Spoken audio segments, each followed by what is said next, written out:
So praise God. Sa magandang gabi po sa ating lahat.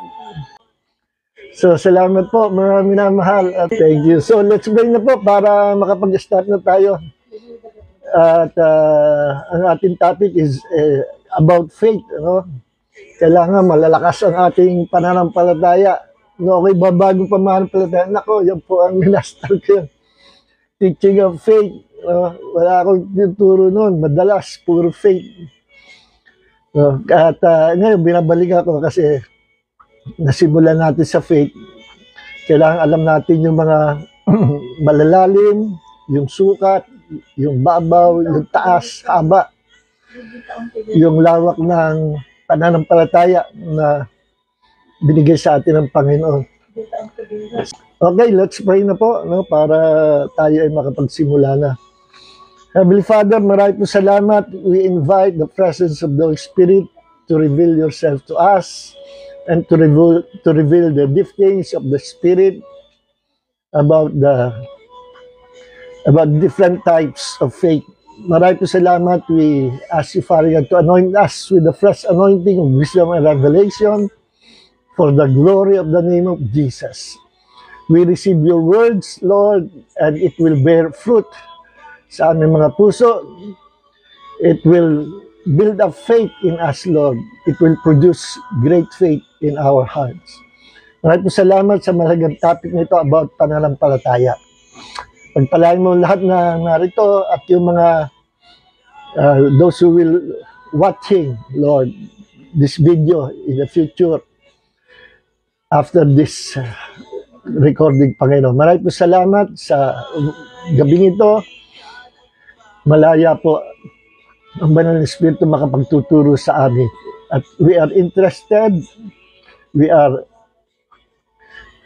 is hunger and thirst in our hearts, Lord, patungkol sa iyong salita.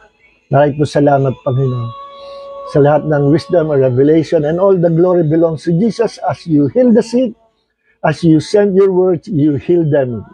In Jesus' name, by your stripes, we are healed.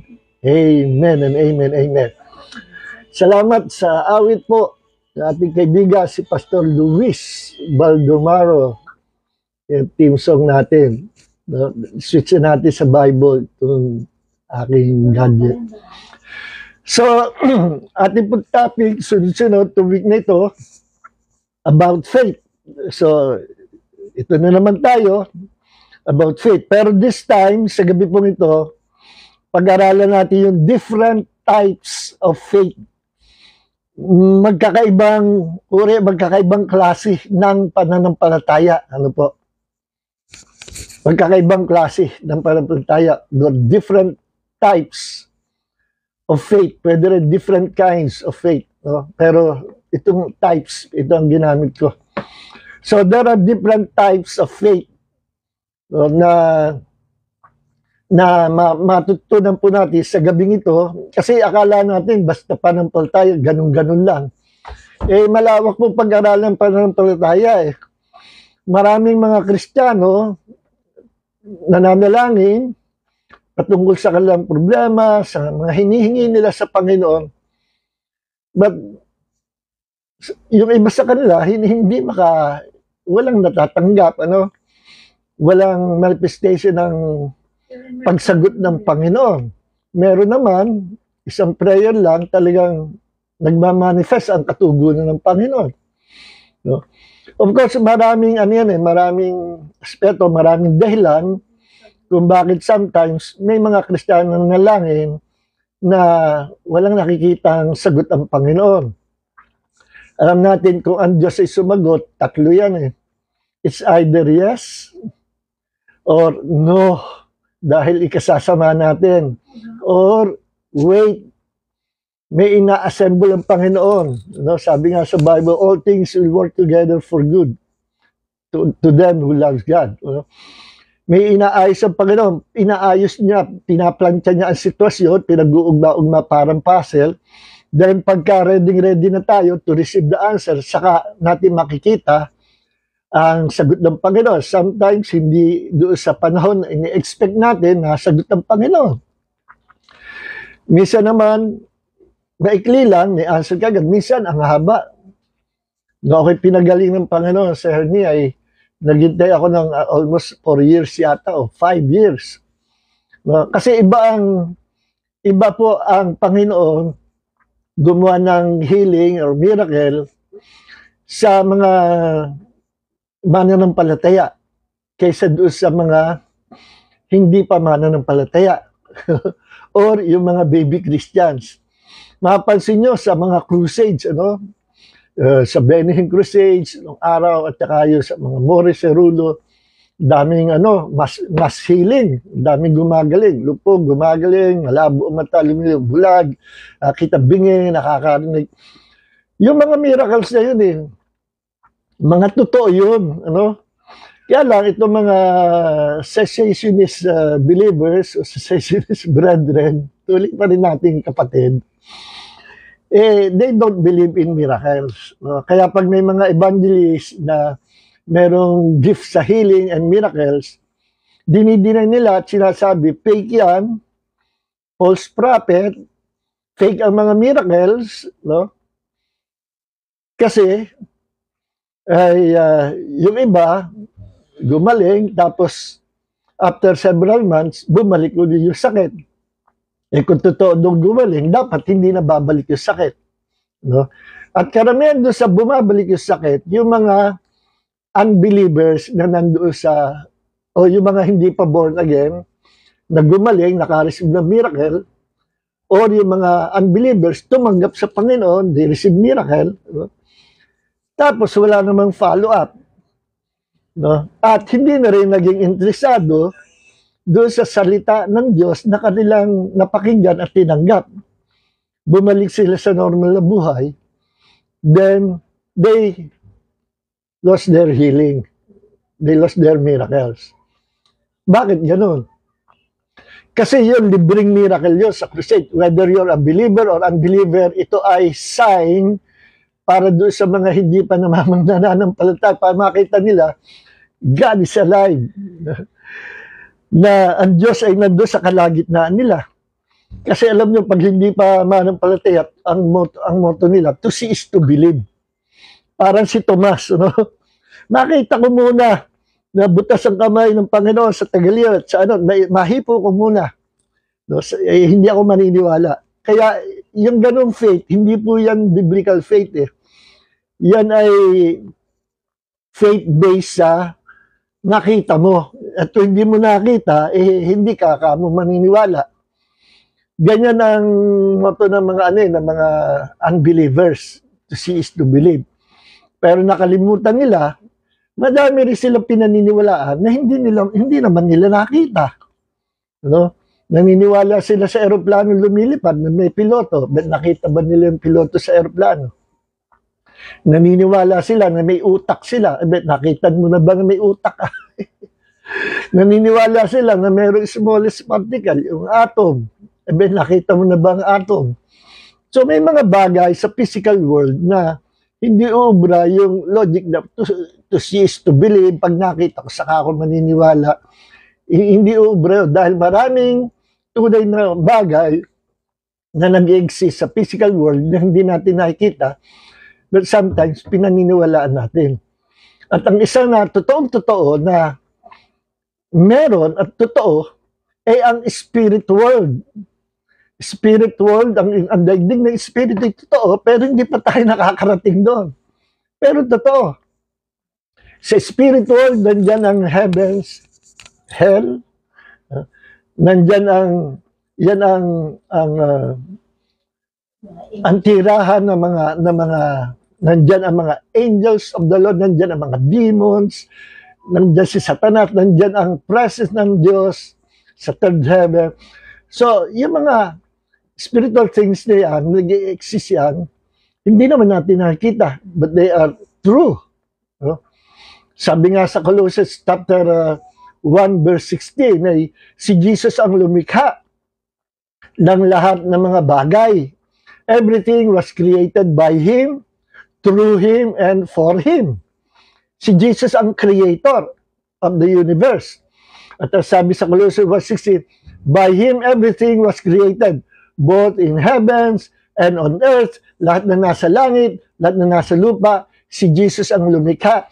Everything that are seen or unseen, lahat ng visible or invisible, si Jesus ang lumikha. No? Manlilikha siya. Kaya kung sasabihin ng mga Jehovah's Witnesses, ISC na hindi Diyos si Kristo, hindi tunay na God, meron bang tao na marunong lumikha na universe? Diyos lang ang makalilikha ng buong universe, pati langit at lupa.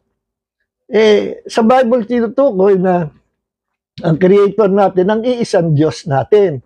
At ang isang Diyos natin na tinatawag sa Bible, si Elohim, no? Elohim is a plural form of God, plural form of God, na ang word na God sa Hebrew ay El or Eloah.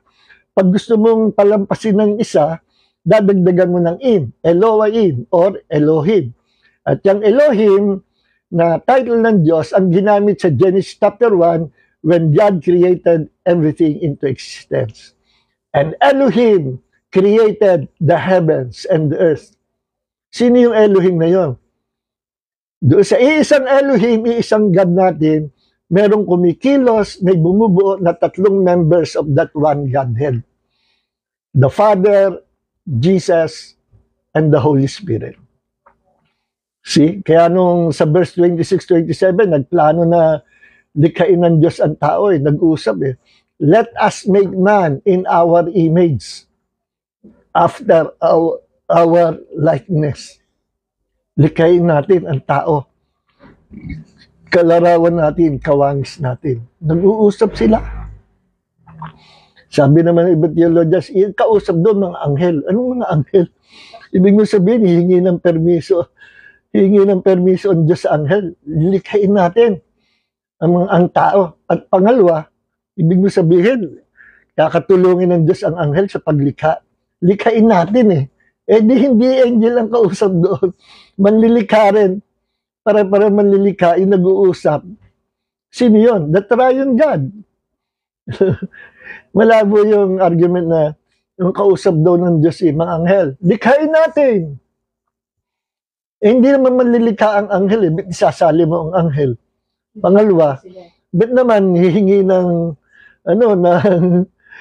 magpapaalam ang Diyos sa mga anghel? No? Tatlo ang nag-uusap. Let us make man in our image. Ang tao, nilikha ang Diyos in the image of God. Ang mga angels, they were not created in the image of God. Tayong tao, sinabi, never sa Bible, wala ka nakikita talata ng mga anghel, nilikha sa larawan sa Diyos. Tao lang ang sinabihan yan. Kaya ang tao may free will. Yun yung isa naman natin sa Diyos. Ang mga angels, hindi sila pwede gumamit ng free will.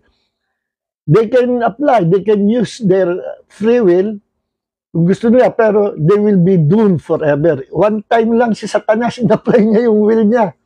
Pati 1/3 ng angelico sa langit, one time lang in-apply nila yung will na pinili nilang gusto nilang gawin. Wala na. Hindi sila makabalik. Bakit? They were not created the image and likeness of God. No? Tayo, kahit magkamali tayo, pag humikan tayo sa Panginoon, tatanggapin pa rin tayo ng Panginoon. Kasi binigyan tayo ng Panginoon ng freedom to choose our destiny. Yung free will, mahalaga yan. Yan ang inaalis ng Calvinism. Yung napakahalagang free will na pinamana sa atin ng Diyos. Hindi daw wala daw tayong free will to choose God. Walang free will. Pwede daw, meron daw tayong free will, piliin yung sabon na bibilhin, piliin yung damit na bibilhin mo, piliin. O di marunong pumili. Pero pag Diyos daw ang pipili, hindi daw tayo makakapili sa Diyos. Ang Diyos daw pumili sa atin.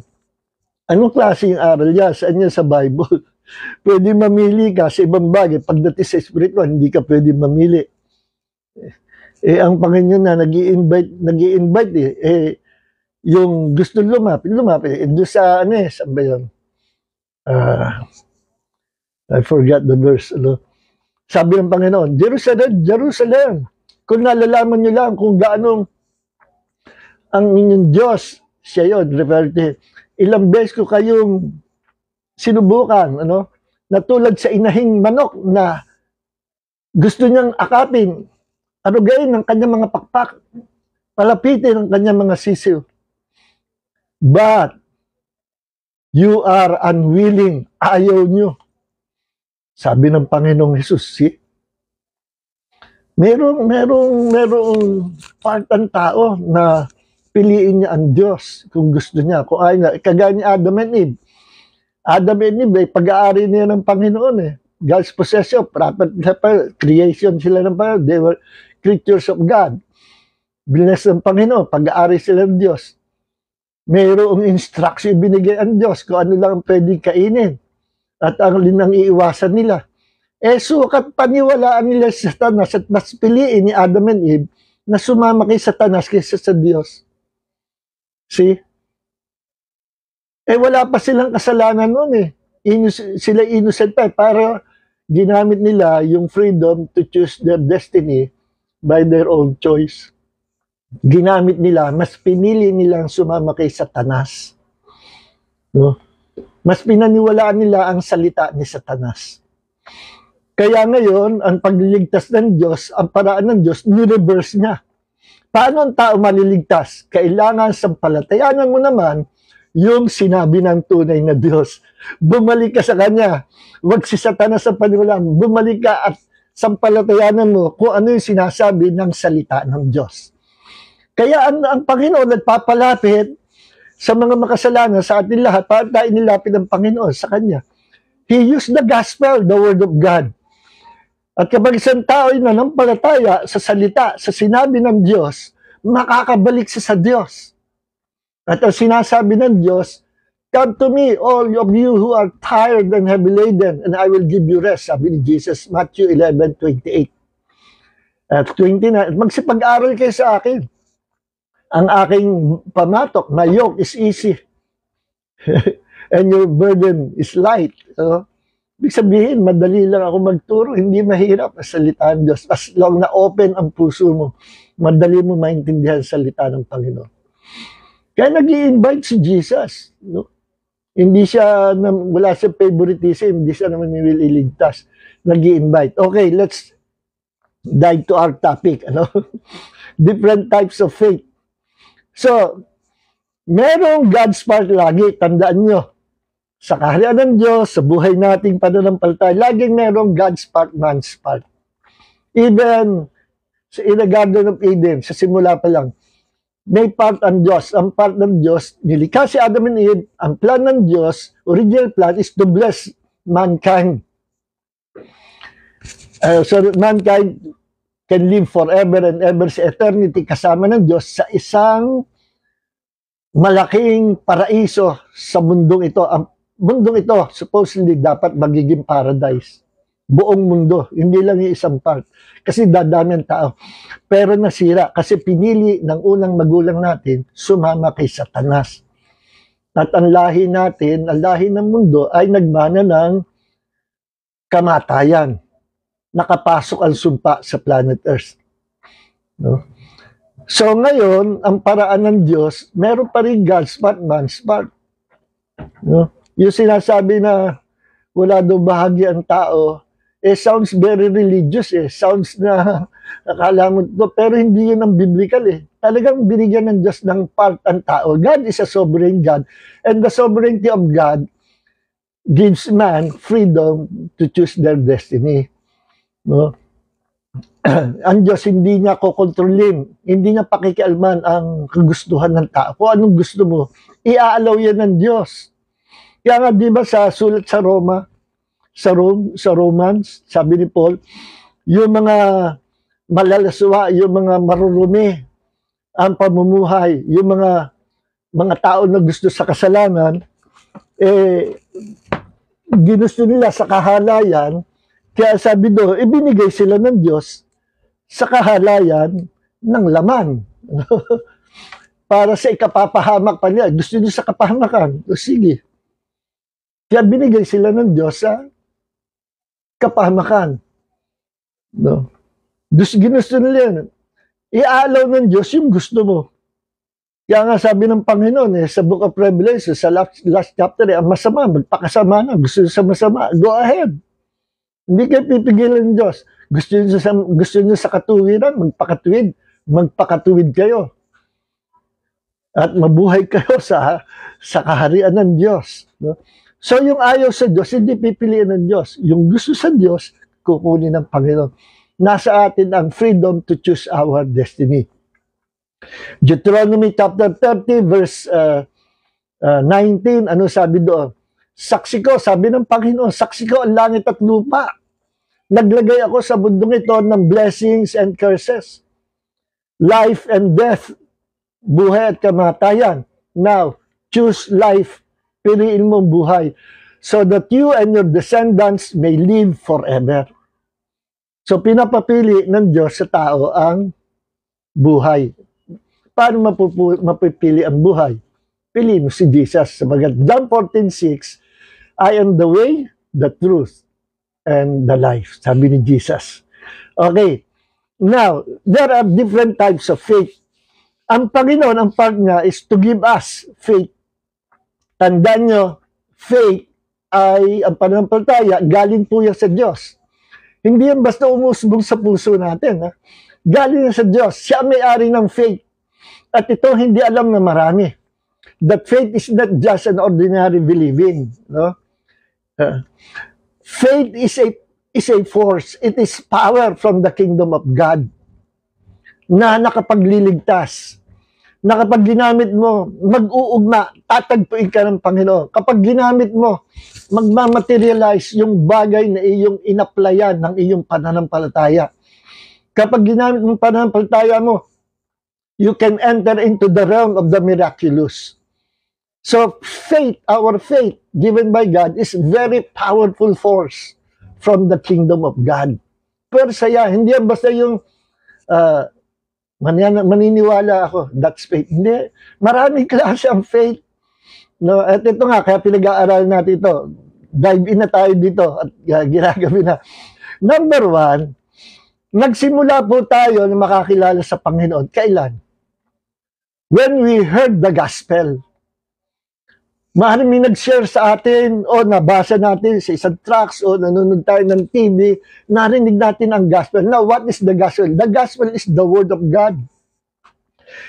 The gospel is the word of God. Gospel is an old English word na kinuha, inadapt sa Christianity. Pero alam niyo po ba, originally, the word gospel is a secular, worldly word yan. Na meaning ng gospel is good news. Old English yan.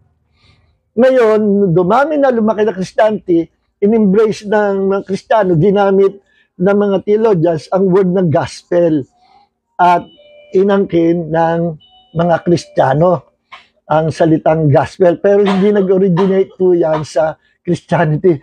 Sa libod ng salita yan. At gospel simply means the good news. Good news. Eh, nung araw, wala pa radyo, walang TV, walang newspaper. Ang nagdadalang balita ay nakakabayo. Bawa sa England o sa Europe. Inaabangan nila yon. Pag narinig na nila, nagsisigaw, hear ye, hear ye, hear ye. Makinig kayo. This is the good news. Naku, labasan mga tao. Labasan na. Yun ang yun ang pinaka-megaphone, yun ang pinaka-dyaryo balita nila. Ito sabi ng mahal na hari. Ito ang bagong batas na pairalin sa inyo. Ito ang meron gusto ko pagpalain ng inyong hari at magdadala bahay-bahay sa inyo ng isang sakong bigas. Kaya nakakaya pagka narinig nila nagkumakabayo, labasan ng mga tao, inaabangan nila yon. At ang dala-dala niya ay gospel, meaning good news. Yung balita na pang-araw-araw, kung ano yung latest. Ngayon, inadopt yan sa Christianity. At nawala na sa secular world, yung salitang gospel. Kaya pag nabanggit, gospel. Ang tagal na pala, lahat din sila. Gospel. Referring to Jesus Christ, to Christianity. So ngayon, what is the gospel? The gospel, what is our good news? The good news is, because of Jesus, dahil sa ginawa ni Jesus, ang tao pwede nang bumalik sa Diyos. Sapagkat sinasabi ng gospel, through the Lord Jesus Christ, ang Diyos ay nagpapatawad, nagliligtas, nagbibigay ng buhay na walang hanggan sa pamagitan ng Panginoong Hesukristo. na sino man sumampalataya sa Kanya ay magmamana ng kaharian ng Diyos. That's the good news or the gospel. And that gospel, the good news, is the Word of God. Kaya nung narinig natin ang kapiraso na salita ng Diyos at pinaniwalaan, pinili nating sampalatayanan yung good news na yun, immediately, the faith of God will be injected into our heart. Magkakaroon tayo ng pananampalataya na galing sa Diyos sapagkat ang carrier, ang container, di ba kagaya ito? Ang dami ng barya. Container ng barya. Kasi nagkalat yung mga barya. Ano? Kaya may container. So, kunyari, itong mga coins nito, ito yung pananampalataya. Ano? Itong lalagyan nito, madadala ko kung saan-saan. Ito yung salita ng Diyos. Kaya kung saan dalhin ang salita ng Diyos, doon magbubunga yung pananampalataya. Because the container of the Word of God, or the Gospel, is the container of faith. Ano ba yan? The container, tama, the container, the carrier of our faith is the Word of God. Kagaya nito, lalagyan ito, may mga coins. Ang coins ay nadadala ko, kahit ang dami, kasi may container. Dalhin ko sa kusina, dalhin ko sa pinto, dalhin ko sa labas. Nadadala ko, isang kamay lang, kasi may container. Ganito example ng pananampalatayang binibigay ng Diyos. Kung saan dalhin ang salita ng Diyos, doon magbubunga ang pananampalataya, doon itatanim ng Diyos sa puso ng tao na tumanggap sa salita ng Diyos ang pananampalatayang galing sa Diyos. Galing po sa Panginoon ang ating pananampalataya. At nung tayo ay naniwala sa kapirasong salita, no? Wala pa tayo iba napakinggan, simple gospel lang. At tinanggap natin sa puso natin. Immediately, merong measure of faith na binigay sa atin ang Panginoon. Kaya nagsimula tayo sa tinatawag namin, the measure of faith. No? Nandun po yan sa Romans chapter 12 verse 3, hindi ko na bubuksan. No? Nasabi doon, nagbigay sa atin ng Diyos ng measure of faith. Lahat tayo, meron tayong kanya-kanyang measure of faith. Yung kasukatan ng pananampalataya na hindi naman kalaki, measure lang. Then, time will come, it's up to you, to your faithfulness. It's up to you kung seryoso ka sa pananampalataya at ikay patuloy at patuloy at patuloy na nag-aral, nakinig, nagbasa at ipinabuhay mo ang salita ng Diyos, then that measure of faith will gradually grow up. It will grow, grow, grow, grow, grow. Ang nagpapalago, ang pinanggagalingan po ng ating pananampalataya, kung gusto nyo lumaki inyong pananampalataya, is the Word of God. The Word of God is the container or the carrier of our faith. Kaya mas marami kang salita ng Diyos na napakinggan at sinampalatayanan, marami rin o mas malaki rin pananampalataya ang papasok sa puso mo.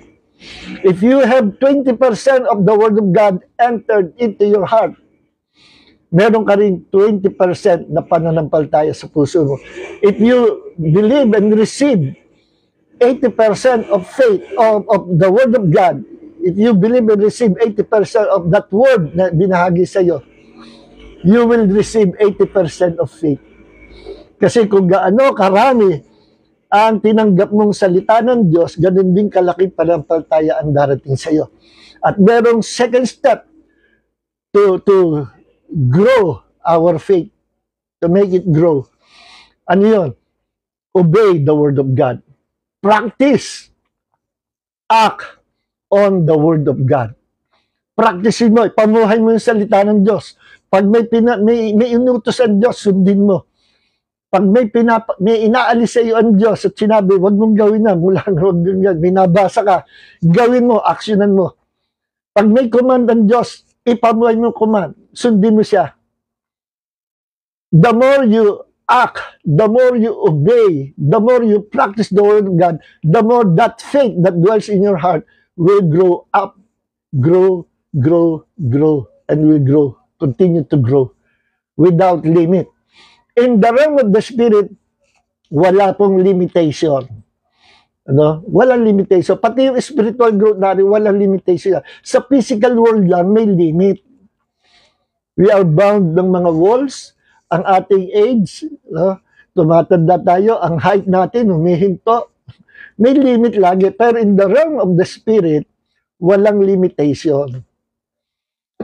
Kahit pati paglaki ng pananampalataya. So, nag-start po tayo doon sa Romans 10:17, faith comes by hearing and hearing by the word of God.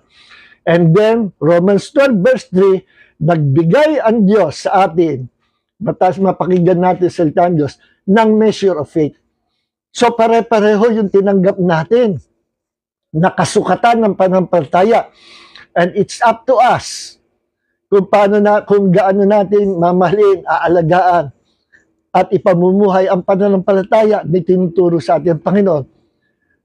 At kung ang isang tao ay tapat at maraming tinatanggap, pinaniniwalaan, maraming na-absorb na word of God at pinapractice niya, siya yung mabilis lumago spiritually.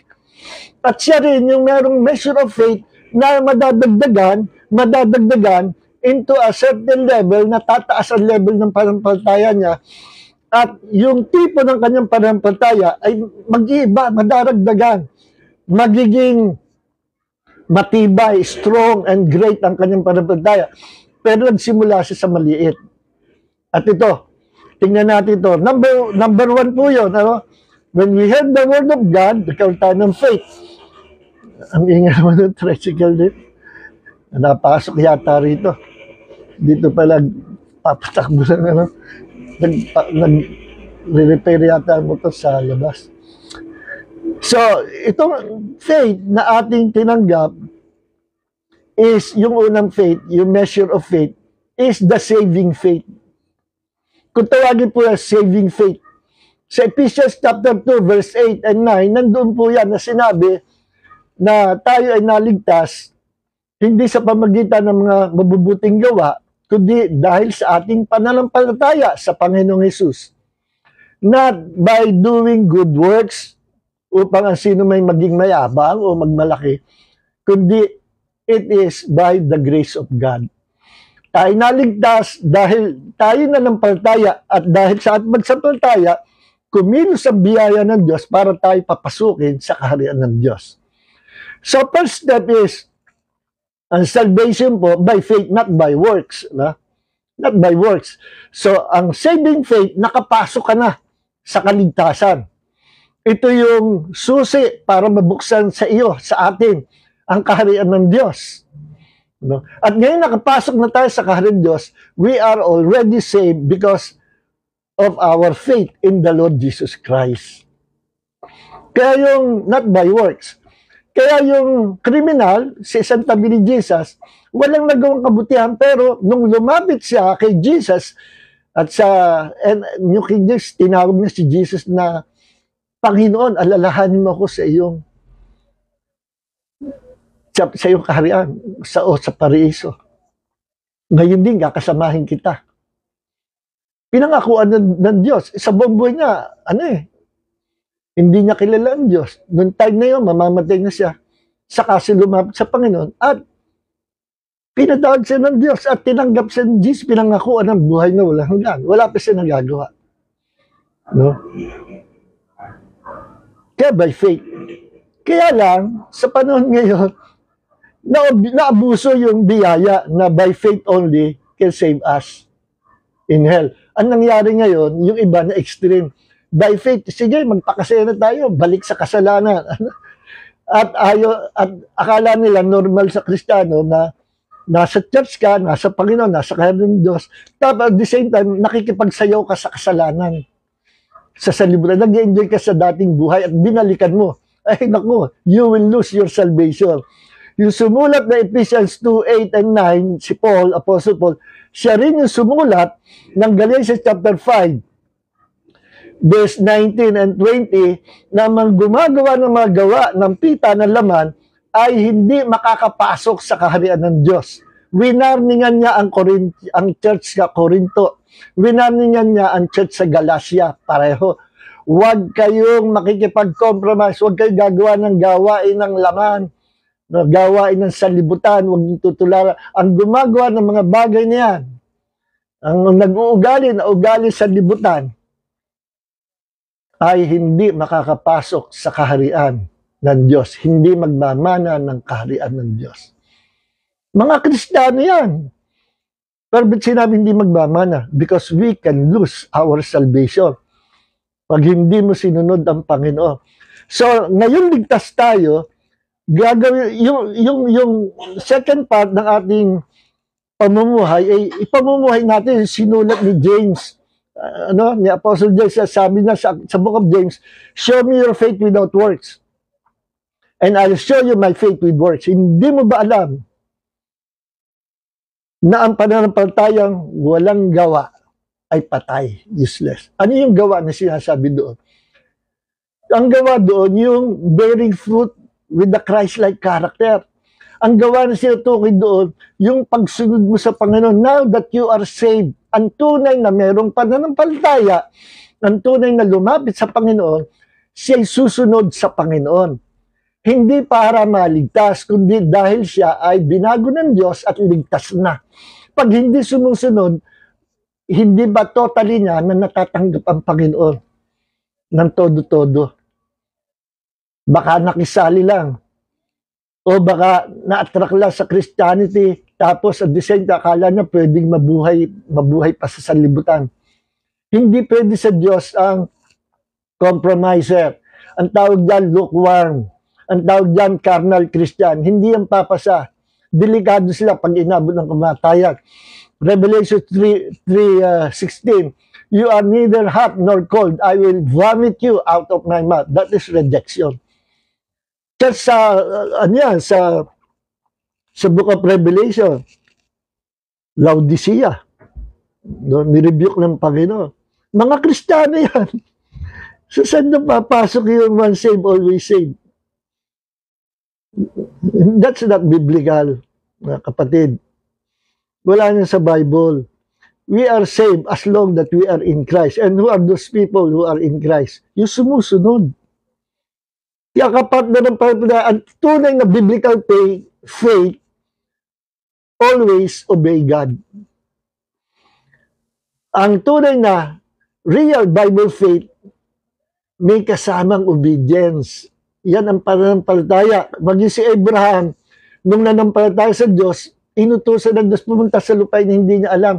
Sumunod si Abraham. Si Abraham, pinangakuan ng anak, nagkaroon ng anak. No? Si Isaac doon, nasa 23 years old na yan eh. No?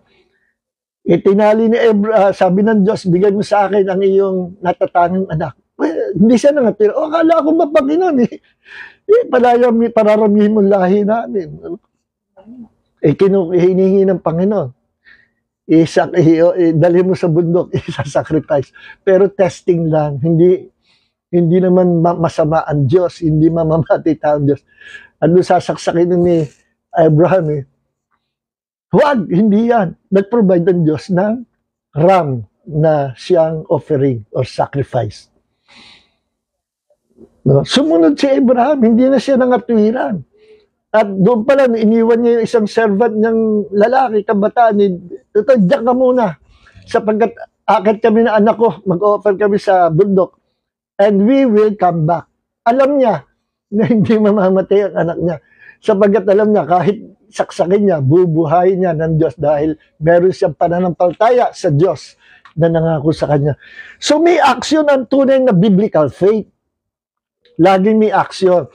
So ngayon, nag-start tayo sa measure of faith. At yung measure of faith niya, yan yung saving faith na pinalalaki natin. The more we study, read, meditate, practice, obey the word of God, the more it will grow up. Yung measure of faith. No? Then, second stage or level nito, lalaki na ito. No, lalaki. The more you practice your faith, lumalaki. Merong pangalawang types of faith. Ito po yung nangyari sa Matthew chapter 14, no? Na pinauna ni Jesus yung kanyang mga alagad na pumunta sa kabila ibayo sa dagat. Doon sa kalagitnaan, nagta-travel na yung boat nila. Sabi ni Jesus, susunod ako. Abay, sunod si Jesus, galakad sa tubig. Oh. Nasa Matthew chapter 14 po yan. Lumalakad sa tubig. Natakot yung mga alagad. Multo, ghost. Ay, ako si Jesus. Ako ito. Nung malapitan, nakita ni Peter, ay, si Jesus nga. Tingalin ni Peter, sinubukan niya. No? Lord, kung ikaw nga, tinawag na nga ang Panginoon, hindi naniniwala si Jesus. Kung ikaw nga, sige, palakarin mo na ako. Curious yan. Palakarin mo nga ako sa tubig din, kagaya ng ginawa mo. Ang galing ah. Ano sagot ni Jesus? Come. Diner mo si Jesus. Diner mo si Jesus. Kung mananampalta ka, all things are possible. Halika, sabi ni Jesus. Ba, tuwa si Peter, timungtong siya sa tubig. Ba, matigas, nakakalakad siya. No? Tuwa siya. Habang nakatingin siya kay Jesus, nakalutang siya, naglalakad siya. Eh kaso naramdaman ni Peter yung malakas na hangin. No? Alon, umaalon. Lord, lumalaki yata ang alon ah. So immediately, inalis niya yung paningin niya kay Jesus. At tumingin siya sa sitwasyon. Sa lumalaking alon. No? Lumalakas na alon at hangin. Tumingin siya doon sa magiging problema. At nung tumingin siya, unti-unti niyang napansin, lumulubog siya. Listen mga kapatid, don't focus the eyes of your faith on the problems. Or don't focus your eyes on the problems. Focus the eyes of your faith on the Lord Jesus Christ at hindi ka lulubog sa problema. Jesus will save you. Si Peter, inalis niya ang mata ng kanyang pananampalataya kay Jesus at itiningin niya sa sitwasyon na negatibo. Nung tumingin siya sa negative situations, circumstances, nawala ang paningin niya sa Panginoong Hesus, lumubog siya. At nung siya lumulubog na, tumawag siya sa Panginoon, buti ang Diyos mabuti. Pag lumulubog ka na kapatid, tumawag ka sa Panginoon. Sasagipin ka. At hinawakan ni Jesus sa kamay, tinaas niya. Lord, save me. Eh, kaya ka malulunod, kaya ka lalong lumubog, inalis mo ang iyong paningin ng iyong pananampalataya sa Panginoong Hesus. No problems in this life can defeat you. No Satan, no devil, no demons can defeat you. If you will continue to focus the eyes of your faith on the Lord Jesus Christ, hindi ka lulubog sa pagkatalo. You are an overcomer. Sa Bible, sa Romans chapter 8 verse 35 hanggang 38, tinawag tayo, we are more than conquerors. See? So, look unto Jesus, the author and finisher of our faith. No? Sa kanya tayo titingin. Yan sabi sa Hebrews chapter 12, verse 2. No? Now, kaya sabi ni Jesus sa Matthew chapter 14, verse 31, nung tinaas na ni Jesus Peter, oh, you little faith. Bakit? Ba't ka natakot? Ikaw na merong maliit na pananampalataya. So, ang second type of faith is little faith. Sinabihan ni Jesus Peter, ang liit ng iyong pananampalataya. Kaya ka lumubog, ang liit ng iyong faith. Sino yung may maliit na pananampalataya? Yung tao na inaalis ang paningin sa Panginoong Hesus, yung tao na itinitingin ang focus niya, ang mata niya, ang paningin niya, ang attention niya sa mga bagay ng sanlibutan at sa mga nangyayari sa sanlibutan. Kapag ang puso mo at ang isip mo at ang paningin mo nasa sanlibutan, wala kang malaking pananampalataya. madadala ka pa palubog ng sanlibutan. No?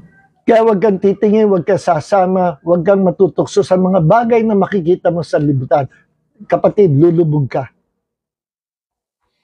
At sa Bible, kapag tumitingin sa sitwasyon, hindi sa Panginoong Hesus, inaalis ang focus sa Panginoon at natatakot dahil ang heart niya ay nasa libutan.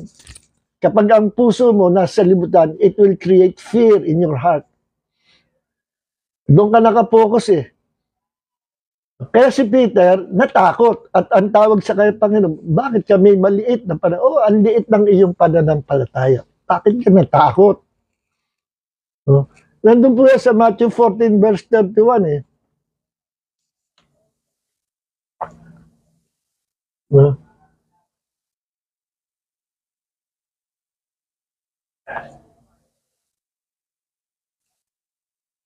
Uh, 14 pala yun. Matthew 14.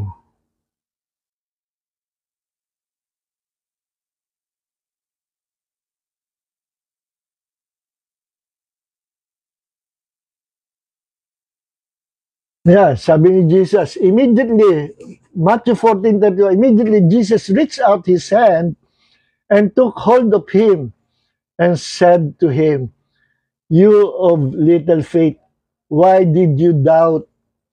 Si Peter, natakot sa tubig. Si Peter, nag-alinlangan. Kaya kapag meron kang little faith, ikaw yung tao na nag-aalinlangan. Maliit ang pananampalataya mo. Kapag ikaw may little faith, ikaw yung natatakot pa rin sa problema. Pag solid ang faith mo at malaki ang faith mo, hindi ka matatakot sa problema, hindi ka matatakot sa mangyayari sa iyo, hindi ka matatakot sa mga atake ni Satanas. And you will learn how to fight the good fight of faith kasi may malaki ka pananampalataya. Nangyayari yung takot, fear, and doubt if you have a little faith in your heart. So remember this, mga kapatid, pag meron kang takot sa puso mo, meron kang fear sa puso mo, kasi maliit pa ang pananampalataya mo. Now, the third level or types of faith is, ito naman, number 3, mustard seed faith. Tingnan natin Matthew 17:20. Matthew 17 verse 20. Tingnan niyo sabi. Kasi merong bata na inaalihan ng demonyo, hindi mapalabas ng mga alagad ni Jesus. Then, dumating si Jesus, kinasa out ni Jesus yung demon doon sa bata at na-delivered. Nung sila lang, tinanong ng mga alagad si Jesus, Lord, bakit po hindi namin makast out yung demonyo doon sa bata? Ang sagot ni Jesus sa verse 20, and he said to them, because of your little faith, because of your little faith, dahil sa inyong maliit na pananampalataya. For truly I say to you, if you have faith as the size of a mustard seed, kung meron kayo, katotohanan siya, sabi ko sa inyo, kung meron kayong pananampalataya na actually, dito, hindi ko gusto isalin. But for the first time, hindi ko na gusto isalin dito. If you have faith the size of a mustard seed, mali po itong salin na ito. Ang dapat dito ay, take note, NASB yan, nagkamali. Like, yung word ay like, hindi size. No? Tama dito sa ESB. If you have faith like a grain of mustard seed, kung meron kang pananampalataya na kagaya ng binhi ng mustasa. Itong binhi ng mustasa sa Israel, ito po yung isa sa pinakamaliliit na seed na ang puno yung tumatas ng nasa 12 feet. Hindi ako nagkakamali. No? Payat na puno. Tumatas. Maliliit na seed. Ang sabi dito, Tagalogin natin, kung meron kang pananampalataya, dito sa NASB, favorite to NASB, pero hindi ko gusto yung sinalin dito. If you have faith the size of a mustard seed, hindi size ang pinag-uusapan. Ang pinag-uusapan dito, yung kagaya ng mustard seed, hindi size, kundi yung like a grain of mustard seed. Kung meron ka pananampalataya na kagaya ng butil ng mustasa, pinakamaliit na buto yun, pero pag lumaki ay lumalaki, tumataas yung puno. You will say to this mountain, magsasalita ka sa bundok na ito, bundok ng problema, umalis ka dyan, no? Umusog ka, umalis ka dyan, at ito'y susunod. And nothing will be impossible for you. No? So, ibig sabihin dito, itong number 3 na types of faith is the mustard seed faith. Ano itong mustard seed faith? Ito yung pananampalataya na kagaya like a grain of mustard seed. Hindi the size of a mustard seed. Mali yung the size. Hindi size sa pinag-usapan, kundi yung kagaya. Bakit? Ano ang sitwasyon dito? Kaya hindi nila makast out yung demonyo, hindi pa lumalago yung kanilang pananampalataya na kagaya ng mustard seed. Kaya sabi dito ni Jesus, kung meron na kayong faith na kagaya ng mustard seed, makakast out niyan. Masasabi nyo, kahit pa bundok nito, umalis ka dyan. Umusod ka. No? At kung kaya ng pananampalataya, if you believe, sabi dito, nothing will be impossible for you. Because with faith, all things are possible. Sinabi ng Jesus sa Mark chapter 9, verse 23, if you can believe, all things are possible to him who believes. Kaya kayo nanampalataya, kung kaya mo manampalataya, lahat ng bagay ay posible sa Kanya na patuloy na sumasampalataya. Believes. Continues yung believing. Hanggat hindi dumarating yung answer, patuloy ka manampalataya, and time will come, you will receive the answer. Kasi, kaya sila hindi makapagkasa ng demonyo, kulang pa yung faith nila. No? Kulang pa yung faith. Kaya, ang dapat mangyari, i-develop ninyo ang inyong pananampalataya na kagaya ng grain of mustard seed. Anong ginagawa sa pag nagtatanim ng binhi ng mustasa sa Israel? Inaalagaan, iniingatan, dinidilig, hindi pinapabayaan. Then time will come, mag-sprout ito, lalaki, at magbubunga. So, tinutukoy ni Jesus dito, in short, dapat palaguin nyo muna ang inyong pananampalataya, kagaya ng mustard seed. Diligin nyo. Diligin nyo ng panalangin, diligin nyo ng pagsunod, diligin nyo ng pagmamahal nyo sa inyong Diyos, diligin nyo ng pagiging submissive, pagiging humble, obedient, no? Pray, submit yourself to the will of God, habang ikaw ay dinidevelop mo sa salita ng Diyos ang iyong pananampalataya. Kaya sabi ko nga, the more you obey the word of God, the more it will grow. Kaya hindi na makasot kasi meron sila little faith. Bakit little faith? Kasi hindi pa nila napapalaki yung kanilang pananampalataya. Kasi sinabi sila ng Jesus, if you have faith like a grain of mustard seed, anong nature of mustard seed? Tinatanim, dinidilig, inaalagaan. Yan ang ibig sabihin nun. Okay. Now, number 3. Number 4, yung pangyayari sa Matthew 15, verse 28, na yung babae, no? Matthew 15, verse 28, the Canaanite woman,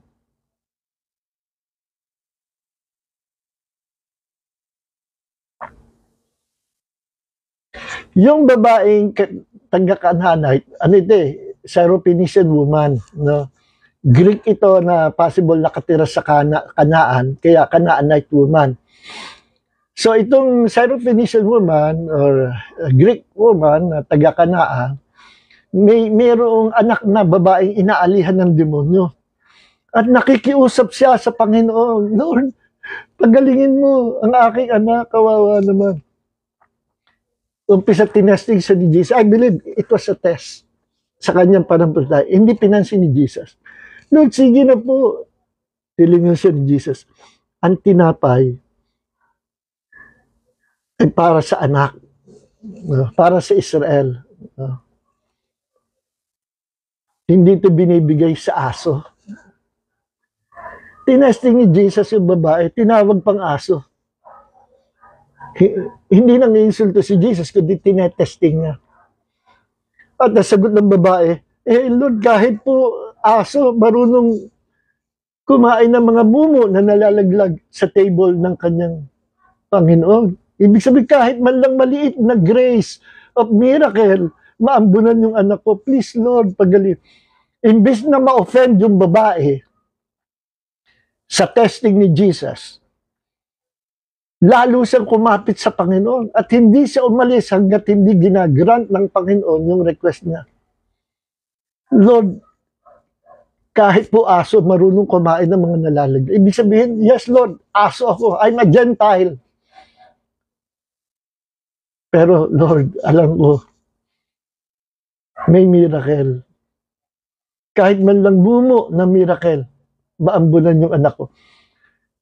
Yung kanyang persistency, actually, pwede tawagin niya persistent faith. Meron siyang persistent faith, mapagpumiglas, mapagpumilit, ma-effort na pananampalataya, hindi siya natitinag, hindi siya umaalis sa Panginoon, hindi niya tinatantanan ng Panginoon. Napuri siya ni Jesus. No? Siya sabi dito ng babae, but she came and began to, sabi ni Jesus, but he answered, said, I was sent only to the lost sheep of the house of Israel. Totoo naman yun.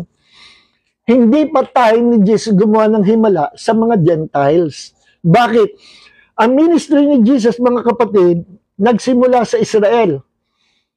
At exclusive lang talaga sa Israel at that time, nung hindi pa siya namamatay sa krus. Then, after na siya namatay at muling nabuhay, umakit sa langit, umpo sa kanang Ama, inopen ni Jesus ang kingdom of God both to the Jews and to the Gentiles. Hindi pa time para gumawa siya ng himala sa mga Gentiles. Para sa Israel lang siya. Totoo yung sinabi niya. Pero listen, nabago ang takbo ng hihip. Nabago niya yung attitude of faith ni Jesus o attitude ni Jesus sa babae because of her faith, persistent faith. No? Sabi ng babae, but she came and began to bow down before him. Lalo pa siyang sumamba kay Jesus, Lord, help me. Yet he answered and said, it is not good to take the children's bread and throw it to the dogs. O, insulto pa. Ang sagot ng babae, verse 27, Matthew chapter 15, and she said, yes, Lord, but please help, for even the dogs feed the crumbs that fall from the master's table. Opo, totoo, sige, aso po ako, pero kahit mo aso, marunong kumain ng mga mumo, kahit mumong miracle lang, Lord. And Jesus said to her, nung makita niyang persistency ng babae, and Jesus said to her, oh, woman, your faith is great. It shall be done for you as you desire. And her daughter was healed at once. Tinawag ni Jesus yung babae na babaeng merong dakilang pananampalataya, great faith. Bakit naging great faith ang pananampalataya ng babae? Sapagkat hindi siya umaalis kay Jesus hanggat hindi niya nare-receive ang answer, meron siya 100% na paniniwala that Jesus will do something. He will create miracles do sa sitwasyon na yun. Kaya hindi niya iniiwas si Jesus. Ininsulto na siya. Sinabi na, hindi para sa iyo ang miracle. Sa Israel lang yan at this time. No? Hindi niya pinansin yun. Patuloy pa rin siya na ng paltaya. Persistent faith niya. Pwede itawag sa faith niya. Tinawag ni Jesus, you have great faith.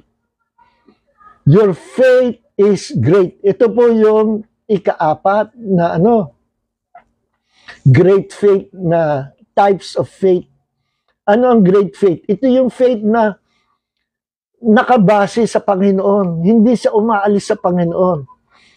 Ito yung faith na base rin sa salita lang ng Diyos. Hindi ko na isama rito yung example dyan, yung centurion, Roman soldier, pinuno ng hukbo ng mga Roman soldiers, centurion. Lumapit kay Jesus isang araw at nakiusap siya na pagalingin yung kanyang servant. No? At sabi ni Jesus, tara na, sasama ako para sa alipin mo na may sakit. Mabait yung centurion kasi concerned siya sa servant niya. Sabi niya, paralyzed yung servant niya. Eh, sabi ni Jesus, pupuntahan ko. Alam mo, sabi ng centurion, naintindihan niya yung kalagayan ni Jesus, yung authority ni Jesus. Alam niya. Sabi niya, alam mo, Panginoon, ako ay pinuno ng hukbo. Ang authority ko, pag sinabi ko sa mga sundalo ko, pumunta ka dito, ikaw pumunta doon, ikaw pumunta, lahat sila sumusunod sa akin. Salita ko lang. Kasi binigyan ako ng authority ng Roman government. Yun ang point niya. Yung Roman government nagbigay sa kanyang authority at alam niya kung ano yung authority niya at alam din nung nasasakupan niya kung ano yung authority niya. Na once may sinabi siya, hindi maaring hindi susunod because that authority given to him by the Roman government, Roman Empire, nasa kanya. Kaya sabi nung centurion, Lord, no need na po kayo pumunta sa bahay. At hindi kayo karapat dapat sa isang kagaya ko Parang ganun I'm a Roman soldier. But just speak the word only. Mangyayari yun because you have your authority given to you by God. Pinaparaphrase ko po. Pinaparaphrase ko para mas malinaw. Yun ang intindi ng Roman centurion. Nung marinig Jesus, grabe to Walang ganitong panampalataya sa Israel Ano yung panampalataya ng centurion? Yung salita lang ni Jesus, pinaniniwalaan niya, may power na. Kapag ang faith mo ay base sa salita ng Diyos na may kapangyarihan. Ano sabi sa Hebrews 4:12? For the word of God is powerful, alive, sharper than any two-edged sword, piercing even to the dividing asunder of soul and spirit and bones and marrows. The word of God is alive, powerful, sharper than any two-edged sword. Alam niyo nung centurion kung gaano ka-powerful ang salita ni Jesus because of that authority in him. Kasi naranasan siya as Roman officer Napapasunod yung mga tao by words. Kaya mga kapatid, kapag ikaw ang panampalataya mo ay base lamang sa salita ng Diyos, hindi base sa salita ng tao, hindi base sa sitwasyon, hindi base sa problema, hindi base sa pabago-bago ng panahon, pabago-bago ng sitwasyon, kundi ang iyong pananampalataya base sa sinabi ng Diyos at base sa authority ng salita ng Panginoon. You have great faith. Pag hindi ka natitinag ng mga bagyo ng problema at nakapokus ka lang sa salita ng Diyos, sa pangako ng Diyos, you have great faith. Kapag sinabi ng mga doktor, I'm sorry to tell you, Mrs., you have only 3 months to live because of your cancer sa blood mo. You only have 3 months to live. That's true. Yun ang diagnosis sa'yo ng medical science. But, facts yan. Fact. Totoo yan. Bagay ng mga totoo, reality of life. In-examine ka, yun ang finding. That's facts. Part yan ng reality at facts ng buhay ng tao. Yun sinabi ng doktor But, merong mas mataas, greater, higher than facts of life. Facts of life says, man will get sick, man will die, people perish because of sickness and disease.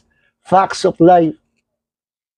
But there is a mighty force from God's kingdom, which is higher than the facts of life or the reality of life.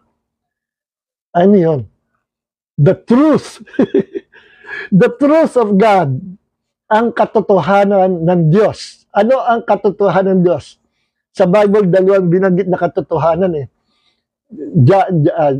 John 17:17, sabi ni Jesus, your word is truth. Father, your word is truth. The word of God is truth. Pangalawa, si Jesus mismo tinatawag na the truth, the way, and the life. Because Jesus is the Logos, the living word of God. Kaya, pag sinabi ng doktor, you only have 3 months to live. Sorry, sir. Sorry, Mrs. Walang pag-asa yung sakit nyo. Facts yun. Okay, Doc, yan sabi mo. Pero merong higher dyan na pinaniwalaan ako. Ano yun? The truth of God's promises. And the word of God said, Jesus took my sicknesses and carried all my diseases, and by His wounds, we are healed. Alam niyo na ako, nagtatrabaho pa sa Channel 7. Babago pa ako mananampalataya, hindi ako marunong mag-preach pa noon. Nakabuo ako ng cell group. Ginagawa ko, kinukwentuhan ko lang sila sa naranasan kong testimonies. Nag-i-invite kami nung napatin ako sa Bethel Temple pa noon, ngayon ay Cathedral of Praise na, ini-invite ko yung mga pastor doon na mag-preach o magturo sa amin ng Bible study. Hindi ako marunong magsalita ng Diyos, no? I was a baby Christian nung time na yun. Bago ako natututo na mag-share ng testimony. May lumapit na kumari nung isa sa umaattend sa group namin. Small group lang kami. May dalang baby, 1-year-old yata. Pinapaampon doon sa kumari niya, sa office mate ko. Kasi tinaningan na raw siya ng doktor na 3 months to live. Leukemia. Malungkot ang mukha. Sabi ko, Lulu, paupuin natin dito. Kaya natin makarinig ng sharing natin. At pinatanggap namin sa Panginoon. Tumanggap sa Panginoon. Nung siya bumalik sa doktor, natuwa yung doktor. May misis, may pagbabago ang blood niya. After 1 month, she was completely healed. After 10 years, nagtatrabaho ako doon sa drafting table ko. May lumapit na bata. Nag-bless ka kay Tito Nestor. Nag-bless ka. Nag-bless. Sino ba? Inaanak ba kita? Hindi naman Pasko.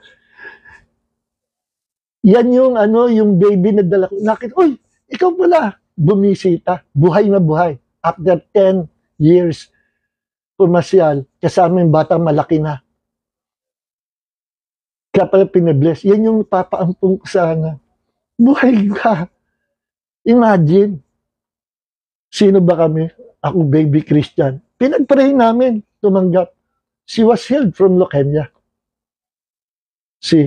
Kasi nanampalata kami, meron pa, okay, babago rin nagpapastor. May Bible study ako dito sa Rapel. Leukemia na naman. Sabi doon sa bahay na binabible study ko, kila Sister Edgy. Sabi ni Sister Edgy, yung may-ari bahay, Pastor, alam mo, kakaawa yung kakilala ko, yung katapat bahay ko. Ayaw nang palapitin ng ama yung mga anak. Bakit? May taning ng buhay, may leukemia, cancer of the blood. Ganun ba? Paatinin mo dito. Next, sumunod na Bible study, umatin. Inabanghelyo ko. She accepted the Lord Jesus Christ. Alam mo, sabi ko, kapag kayo pinagaling Panginoon, maglilingkod ba kayo sa Panginoon? Opo, opo. Aatin kayo sa church namin, pag kayo pinagaling Panginoon, opo. Pinagaling ng Panginoon. Hindi na umatin. Wala natupad, but God's still faithful. I think after 3 years, nung nakasakay ako sa jeep, may bumati. Uy, Pastor, hiyang-hiya. Uy, kamusta kapatid? Hindi na tayo magkita. Kamusta? Hiyang-hiya sa akin. Kamusta yung health mo? Mabuti, magaling na po. Gumaling. May taning. Bakit? Nanampalataya rin ako. Tumugon ang Panginoon. See, with God, all things are possible. Next, wala na tayong time mga kapatid. Pero tapusin natin ito. After great faith, so ano meron tayo? Number 1, saving faith. Number 2, little faith. Number 3, mustard seed faith. Number 4, great faith. Number 5, supernatural faith. 1 Corinthians chapter 12, verse 9, binanggit po yan doon na merong mga kaloob. May 9 gifts of the Holy Spirit. Ang hinati po yan sa 3 ng mga theologians, ginurupings yan. Halu-hali yan sa 1 Corinthians chapter 12, verse 9. Pero ating tingnan, isang vocal gifts or gift of utterance, isang gift of revelatory gifts or gift of revelation, at isang gift of power. Sa utterance, gift of utterance, sama-sama yung prophecy, speaking in tongues, and interpretation of tongues. Sa grupo naman ng revelatory gifts, sama-sama yung discerning of the Spirit, word of wisdom, and word of knowledge. Then sa power gifts, ito magkakasama, gifts of healing, gifts of miracles, and gift of faith. Nasa power gifts siya. Isang gift of utterance, gift of revelation, and gift of power. So kung ang gift of faith ay kasama sa gift of power, powerful ito. At ang tawag ko dito, supernatural faith. Ano ang supernatural faith or the gift of faith? Hindi po ito yung saving faith, iba yung saving faith. Basic yun. Ang supernatural faith, hindi mo yan, yan ay basta dumarating in case of emergency, sa panahon ng pangangailangan, in times of troubles, in times of dangers, at in times na gagamitin ka ng Diyos sa isang sitwasyon, bibigyan ka ng Diyos ng boldness to use that supernatural faith na sa panahon na yon, biglang darating niya isang blocking, malaking panampalataya, you will be clothed with power, clothed with that faith, great, that supernatural faith, at meron kang boldness to do the works of God. No? Nangyayari yan, na-experience ni Smith Wigglesworth, 22, patay, binuhay ng Panginoon under his ministries. Akalain nyo, nasa kabaong na, inalis pa sa kabaong. Kinumanda na, wow! Nabuhay. That's example of gift of faith or supernatural faith. Pero hindi po yan yung kung kailan mo gusto, switch, parang switch na ilaw. Gusto kong gamitin ngayon, hindi. Gusto kong wag mo na gamitin, hindi. Ang Diyos ang nakakaalam kung kailan darating yan. At hindi yan dinidevelop. Develop na talaga yan. Iba naman yung faith na dinidevelop natin through the Word of God, no? Yung saving faith. Ano? Iba yun. Ito naman, dumarating in times of need talaga, nagagamitin ka para o may nangangailangan. Yun yung supernatural faith. May nangyari, I think, sa China yata, sa communist land, na yung isang small group, nagpe-pray sila, may dumating. Alis na tayo. May mga sundalo. Arestuin tayo. Nandun sila. Saan sila pupunta? Dumating ang supernatural faith. Nagkaisa sila. Let's pray. Hawak-hawak sila. Habang sila nanalangin, after praying to God, nagmulat sila mata. Wala na sila doon sa kanilang kinaroroonan. Na-translate sa ibang lugar. Nangyayari po yan. And that is supernatural faith. Sabi nila, ang Diyos, ang kikilos, pray tayo. Alam nila na ililigtas sila pa. Iniligtas sila. Na-transfer sila sa ibang lugar. See? At malawak pag-usapan po. Supernatural faith. Dumarit yan. Hindi yan on and off. Ano yan? Hindi yan para sa ilaw. Gusto kong gamitin. Gusto ko hindi. Ang Diyos ang nakakaalam. Basta dumarating yan. In times of troubles, in times of need, or in times na gusto kong gamitin ang Panginoon sa isang natatanging sitwasyon. No? Now, number 6 is the fruit of faith. Ano ang fruit of faith?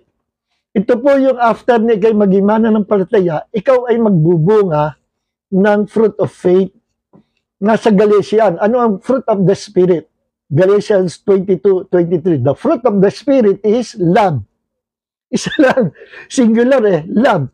Pero you will experience after bearing fruit with that fruit of the Spirit, which is love, nagmamanifest yung love na yan, ma-experience mo, you will have joy, peace, long-suffering, meekness, gentleness, goodness, temperance, faithfulness. Siyam, nagiging siyam. Kasama yung faithfulness. And that faithfulness ay tinatawag sa King James at sa ibang translation na faith, panampalataya. Kasi sa Greek, ang salitang faith at saka faithfulness ay pistis, iisa. Why? Kasi ang tunay na may pananampalataya sa Diyos will become faithful in serving God. Ganun kasimple. Meron kang tunay na faith, then patunayan mo, magiging faithful ka. Kung that's real Bible faith, genuine ka, you will remain faithful in serving God. That's the fruit of the Spirit, faithfulness. Ito yung napagkamala ng mga Calvinist at Reform. Kung bakit sinasabi nila, mas una raw ang yung born again experience or yung regeneration precedes faith. Mas una raw sa pananampalataya yung maboborn again ka. Bago ka manampalataya, kailangan na born again ka na. Abi, baligtad sa Bible yan. Kaya ka na born again dahil nanampalataya ka kay Jesus. Baligtad. Kasi ito pala yung ginagamit nilang talata, nabasa lang nila, hindi nila kinonsider ang context at yung kabuuan ng Bible, kabuuan ng New Testament, kung anong sila sabi, napagkamala nila yung faithfulness ay faith talaga na faith for salvation.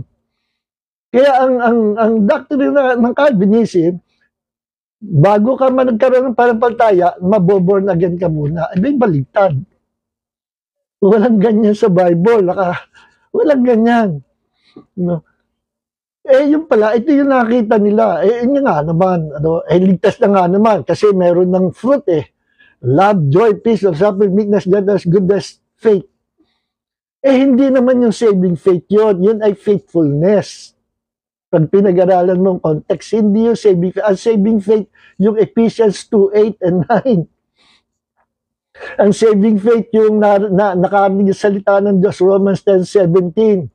Ang saving faith yung naka-receive ng measure of faith, Romans 12:3, but not Galatians 22 and 23 na sinabing the fruit is faithfulness. Fruit yun, after na ikay ligtas, kaya ka naging faithful kasi ipinanganak ka na sa karin ng Diyos. Iba na ang nature mo, kaya naging tapat ka. At kung tunay na ikay na-regenerated o na-born again, mag-iiba ka ng kalikasan. Binubunot ng Diyos yung satanic, Adamic, fallen nature na nasa loob ng ating espiritu, pagkaloob, at pinapalitan ng Diyos ng bagong kalikasan. And that is the divine nature of God. 2 Corinthians 5:70, if any person is in Christ, he is a new creation. All things are passed away. Behold, all things are become new. So this is our lesson for today. Number 1, saving faith. Number 2, little faith. Number 3, mustard seed faith. Number 4, great faith. Number 5, supernatural faith. Number 6, the fruit of faith. Pagpalain po tayo lahat ng mga kapatid. May the grace of Jesus and the love of the Father be with you all. Maraming po salamat. I pray na patuloy palaguin nyo inyong pananampalataya. Mahal po kayo ng Panginoon. At let's share this video sa mga ibang kapatid, especially sa mga pastor nyo, sa mga kaibigan nyo. The world needs the Word of God. Tayo po ay kasangkapan lang. Ako, ginagamit lang ako. Pero as we share the Word of God, pare-pareho tayo ng reward. Nauna lang ako, pero share nyo ito. Yung reward ko sa Panginoon, reward nyo rin. Yes! Yan ang ginagawa ko ng araw. No? Hindi pa ako marunong mangaral noon. Namimigay ako ng tracts, share ng yung nangungopya pa akong sermon. Nag-start tayo sa ibaba. Hindi po tayo marunong, hindi tayo magaling mangaral sa pasimula pa lang. Hindi nga ako qualified, disqualified nga ako. Dahil ang pinaka-weakness ko po ay communication. Pinaka-weakness ko is to construct words and sentences. Malaking bata na ako noon utal pa ako. No? Sukat ako pag ginamit ng Panginoon sa pagtuturo ng Bible. So God is good. With God, all things are possible. So if you can believe, Mark chapter 9, verse 23, all things are possible to you who believes. God bless you all, mga kapatid.